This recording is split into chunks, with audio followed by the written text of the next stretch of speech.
까치, 윤호형. 까치 소리는 반갑다. 아름답게 굴린다거나 구슬프게 노래한다거나 그런 것이 아니고 기교 없이 가볍고 솔직하게 짖는 단 두 음절. 깍깍, 첫 깍, 은 높고 둘째 깍, 은 얕게 계속되는 단순하고 간단한 그 음정이 그저 반갑다. 나는 어려서부터 까치 소리를 좋아했다. 지금도 아침에 문을 나설 때 까치 소리를 들으면 그날은 기분 좋다. 반포지은을 안다고 해서 효조라 일러왔지만 나는 그런 것과는 상관없이 좋다. 사랑 안마당 밤나무 위에 까치가 와서 집을 짓더니 그것이 길조라서 그 해에 안변부사로 영전이 되었다던가, 서재 남창 앞 높은 나뭇가지에 까치가 와서 집을 짓더니 글 재주가 크게 늘어서 문명을 날렸다던가 하는 옛 이야기도 있지만 그런 것과 상관없이 까치 소리는 반갑고 기쁘다. 아침 까치가 짖으면 반가운 편지가 온다고 한다. 이 말이 가장 그럴싸하게 느껴진다. 왜냐하면 그 소리가 어딘가 모르게 반가운 소식의 예고같이 희망적으로 들리기 때문이다. 나는 까치뿐이 아니라 까치집을 또 좋아한다. 높은 나무 위에 마른 나뭇가지를 모아다가 엉성하게 얽어놓은 것이 나무에 그대로 어울려서 덧붙여 놓은 것 같지가 않고 나무 삭정이가 그대로 떨어져서 쌓인 것 같다. 그러면서도 소세한 맛이 난다. 엉성하게 얽어놓은 그 어리가 용하게도 비가 아니 샌다. 오직 달빛과 바람을 받을 뿐이다. 나는 항상 이 담에 내 사랑채를 짓는다면 꼭 저 까치집같이 소세한 맛이 나도록 짓고 싶었다. 내가 완자차이나 아자창을 취하지 않고 간소한 용자창을 좋아하는 이유도 그런 정서에서이다. 제비집같이 아늑한 집이 아니면 까치집같이 소세한 집이라야 한다. 제비집은 얌전하고 단아한 가정 부인이 매만져나가는 살림집이여, 까치집은 쇠락하고 풍류스러운 시인이 거처하는 집이다. 비둘기장은 아무리 색스럽게 꾸며도 장이지 집이 아니다. 다른 새집은 새보금자리, 새둥지 이런 말을 쓰면서 오직 제비집 까치집만이 집이라 하는 것을 보면 한국 사람의 집에 대한 관념이나 정서를 알 수가 있다. 한국 건축의 정서를 알려는 건축가들은 한번 생각해 봄직한 문제인 듯하다. 요새 고층 건물, 특히 아파트 같은 건물들을 보면 아무리 고급으로 지었다 해도 그것은 사람장 이지 집은 아니다. 지금은 아침 8시, 나는 정릉 안숲 속에 자리 잡고 앉아있다.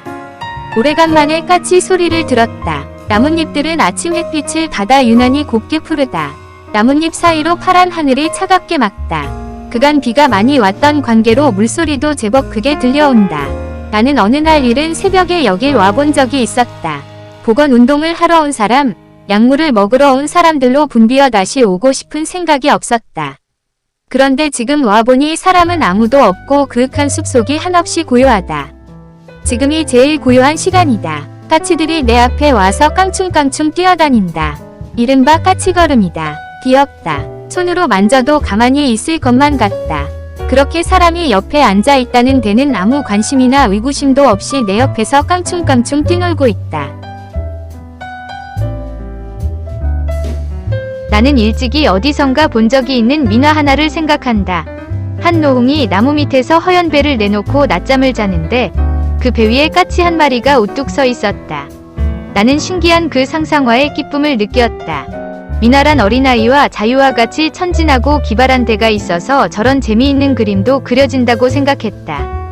그러나 지금 저 까치들을 보고 그것은 기발한 상상이 아니요 사실이었다는 것을 깨달았다. 예전에 이지봉이 정호음에 산과 물이 바람에 소리를 치며 강물은 거세게 울먹이는데 달은 외로이 비쳐있다 는 시를 보고 강물이 거세게 있는데 달이 외롭게란 실경에 맞지 않는다고 폄했었다. 그도 그럴 것이 달이 고요히 밝은 밤중에는 물결이 잔잔한 것이 보통이다. 그러나 김백곡이 환경역에서 자다가 여울 소리가 하도 거세기에 문을 열고 보니 달이 외롭게 걸려 있었다. 그래서 비로소 그 구가 실경을 그린 명구인 것을 알았다는 시화가 있다. 나도 그 민화가 실경인 것은 모르고 기상으로만 여겼던 것이다. 그 태고연한 풍경의 민화 한 폭이 다시금 눈앞에 뚜렷이 떠오른다. 나무 밑에서 허연 배를 내놓고 누워서 잠자는 노옹. 그 배 위에 서 있는 까치 한 마리.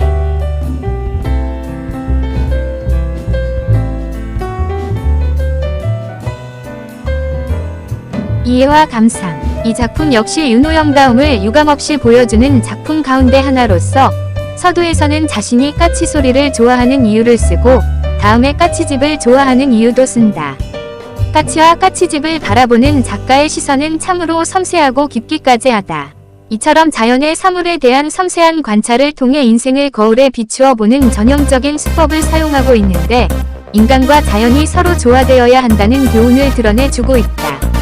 자연과의 친화를 보여주는 민화 하나를 글의 후반부에 내놓은 것도 멋이 있다. 낮잠 자는 노인의 배 위에서 놀고 있는 까치 한 마리. 인간 자신이 바로 그 자연 속의 일부라는 건강한 기쁨이 물씬 흐르는 묘사이다. 그 그림이 기발한 상상이 아니라 실경이라는 이야기도 설득력 있게 덧붙여 두고 있다.